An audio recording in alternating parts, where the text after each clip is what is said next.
The crystalline halls of the Galactic Court buzzed with whispered gossip, but Cale Thorne had learned to tune out the political vultures long ago. As humanity's youngest ambassador to the Intersystem Council, he'd grown accustomed to being the subject of speculation. Today, however, the whispers carried a different edge, one of disbelief and barely concealed mockery. "He actually said yes," hissed Counselor Brex, his scaled features twisted in disgust. To her. Cale's jaw tightened as his gaze found Ashira across the vast chamber.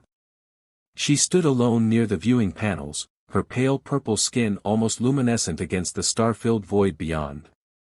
Her dark curls fell in gentle waves around her face, partially concealing the delicate features that marked her as Sarati, one of the galaxy's most feared and revered psychic races.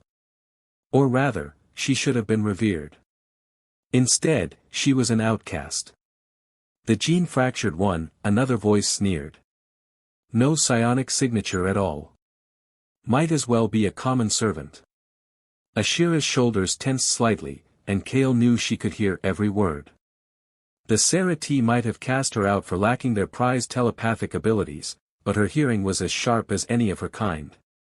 He straightened his formal diplomatic robes and crossed the marble floor with measured steps. The conversations around him didn't cease, if anything, they grew louder, more pointed. Let them talk. He'd made his choice the moment Ashira had quietly, desperately, proposed their political marriage 3 days ago. "Ambassador Thorne," she said softly as he approached, her voice carrying that musical quality all Sarati possessed. "Perhaps we should reconsider. The damage to your reputation is my concern, not theirs." He moved to stand beside her, close enough that his shoulder brushed hers. "Do you regret asking me?" Her large, dark eyes met his, and for a moment, he saw past the careful mask she wore. There was pain there, yes, but also something else, a strength that had survived exile and humiliation, a quiet dignity that no amount of social scorn could break. "No," she whispered. "I don't regret it." Behind them, the laughter of the court elite echoed through the chamber like the cawing of carrion birds. But Cale only smiled, extending his arm to his future wife. "Then let them laugh," he said. "They'll learn soon enough that I've never been one to follow the crowd."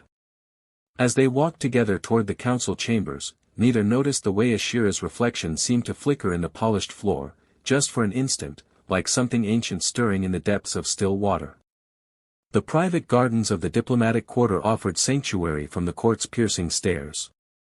Cale found Ashira there most evenings, tending to the luminescent flowers that responded to her touch with gentle pulses of light. Tonight, she sat on the stone bench, her fingers trailing through the petals of a moonbell flower. "They bloom brighter for you," he observed, settling beside her. The space between them was small but charged with unspoken possibilities. "A minor sensitivity," she murmured, her voice carrying shame. "Not true psionics. My people call it a mockery of real power." Cale turned to face her fully, his hand covering hers. "Your people cast you out for not fitting their mold. That doesn't make you less than anyone else." Her breath caught at his touch. "Why me, Cale? You could have chosen anyone. A human bride, a Valerian princess, even a true-blooded Sarati. Why accept the proposal of a broken exile?" "Because," he said, lifting her chin gently, "I see you, Ashira. Not what you lack, but what you are." His thumb traced her cheek, and she leaned into his touch. "Intelligent, compassionate, stronger than you know." Their first kiss was tentative, soft as starlight. When they broke apart, her eyes shimmered with unshed tears. "I've never." She whispered. "Neither have I," he admitted. "Not like this." Their wedding was a small affair in the same garden, witnessed only by the diplomatic staff and a handful of friends who didn't care about galactic politics. Ashira wore a simple gown of flowing silver, her dark curls crowned with real moonbells. When Cale spoke his vows, his voice was steady and sure. "I choose you, Ashira of the Sarati, not for what others expect, but for who you are. My partner, my equal, my heart." Her vows were whispered but fierce. I choose you, Kale Thorn, who saw light where others saw only darkness. My protector, my beloved, my home. That night, in the privacy of their shared quarters, they came together with gentle passion. Her pale skin seemed to glow in the starlight streaming through the windows, and when she gasped his name, he felt like he was holding something precious and powerful beyond measure. I love you, she breathed against his neck, and he knew that whatever came next, they would face it together. The Nexus Peace Summit brought together representatives from 12 warring systems, their ships forming a glittering constellation around the neutral station. Kale stood at the observation deck, reviewing his notes for the day's negotiations, when Ashira joined him. The tension is suffocating, she said, wrapping her arms around herself. I can feel their hatred even without true telepathy. The Corvani and Zephyrian delegations have been at each other's throats for centuries, Kale agreed, pulling her close. But that's why we're here. To find peace. They stare at me, she whispered. Even here, far from the Serati homeworld, they know what I am. What I'm not. Kale's protective instincts flared. Just yesterday, he'd overheard Ambassador Vex making crude jokes about the human's defective pet. The memory still made his hands clench into fists. You're my wife, he said firmly. That's all that matters. In their quarters that night, they made love with desperate intensity, as if sensing the storm approaching. Ashira's skin seemed to shimmer in the darkness, and Kale traced patterns along her bare shoulder with reverent fingers. Promise me something, she said, her voice small in the darkness. Anything. If something happens to me, don't let them say I was weak. Don't let them reduce me to what I couldn't do. He pulled her closer, alarmed by the fear in her voice.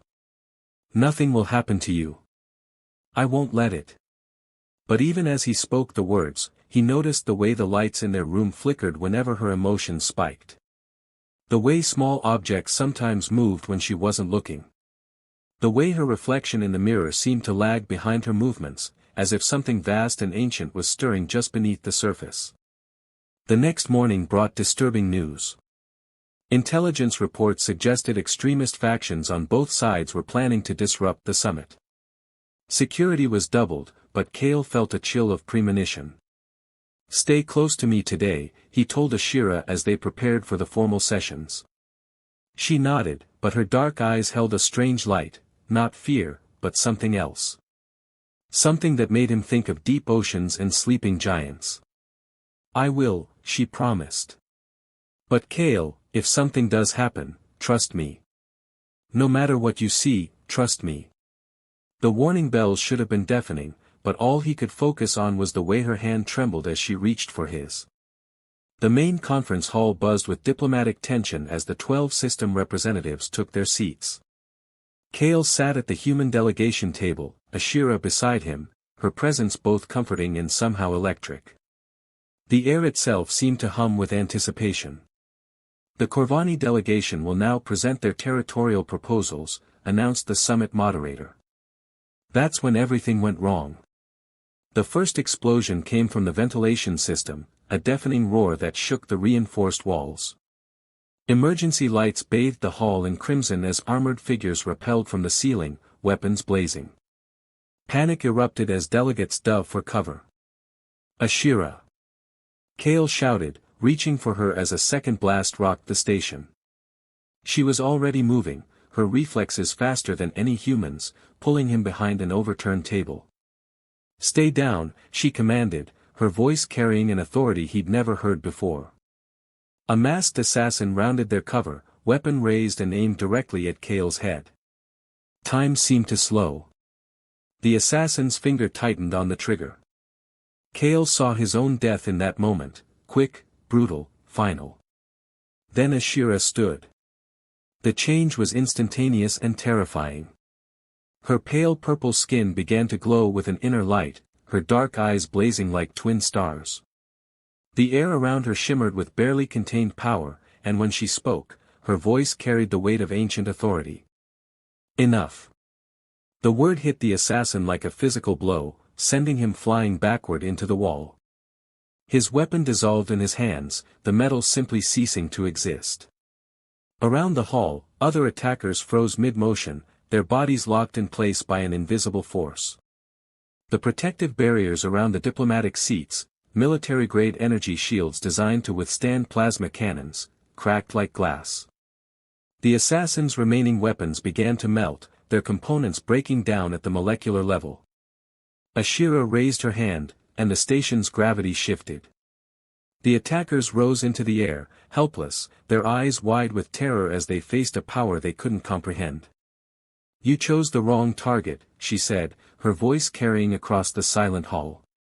"You threatened the wrong person." The floating assassins began to scream as their memories were rewritten, their violent intentions burned away by psychic fire. When she finally released them, they collapsed, conscious but broken, their minds cleansed of all aggression. The hall fell silent except for the hum of failing systems. Ashira turned to Kale, her eyes still blazing with power, her hands trembling with the effort of control. "You chose me when no one else would," she said, her voice steady despite the tears streaming down her cheeks. "Now they'll remember why they should have." The aftermath was a whirlwind of security debriefings and emergency sessions. Word of Ashira's power spread through the diplomatic corridors like wildfire, and suddenly the woman who had been dismissed as gene-fractured was the most feared individual in the galaxy. Kale found her in their quarters hours later, sitting on the edge of their bed, staring at her hands as if they belonged to someone else. "The Serati High Council has requested an immediate audience," he said quietly, settling beside her. "They're calling you the Lost Bloodline. Apparently your abilities haven't been seen for over 1,000 years." She laughed bitterly. "Now they want me. Now that I'm useful." "Hey." He cupped her face gently, forcing her to meet his eyes. "You were always useful. You were always enough. What happened today doesn't change who you are, it just revealed what was always there." Her composure cracked, and she leaned into him, her body shaking with released tension. "I was so scared, Kale. Not of them, but of what you'd think. Of what you'd see when you looked at me. You want to know what I see?" He tilted her chin up, his thumb brushing away her tears. "I see the woman who tends flowers that bloom brighter at her touch. Who speaks 5 languages fluently and reads ancient poetry for fun. Who chose to marry a stubborn human diplomat because she saw something in him worth saving. And now? Now I see all of that, plus the most powerful woman in the galaxy who used that power to protect not just me, but everyone in that room." He pressed his forehead against hers. "I see my wife. The woman I love. Nothing else matters."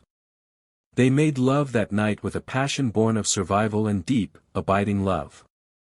Her skin glowed softly in the darkness, and when she gasped his name, he felt the echo of her power in the air around them, controlled now, gentle, warm. "I love you," she whispered against his lips. "My brave, foolish, wonderful husband." "I love you too," he replied. "My powerful, beautiful, amazing wife." The next morning brought a parade of visitors, ambassadors who had sneered at their marriage now begging for audiences, military leaders offering protection, scientists requesting interviews. But Kale and Ashira faced them all together, his hand in hers, her power and his diplomacy forming a partnership that would reshape the galaxy. "They're afraid of us now," she observed as they watched the latest delegation leave. "Good," Kale said firmly. "Fear breeds respect. And respect leads to peace." She smiled, the expression transforming her face from beautiful to radiant. "Together? Always," he promised, and kissed her hand, proud, protective, and maybe just a little terrified of the incredible woman fate had brought into his life.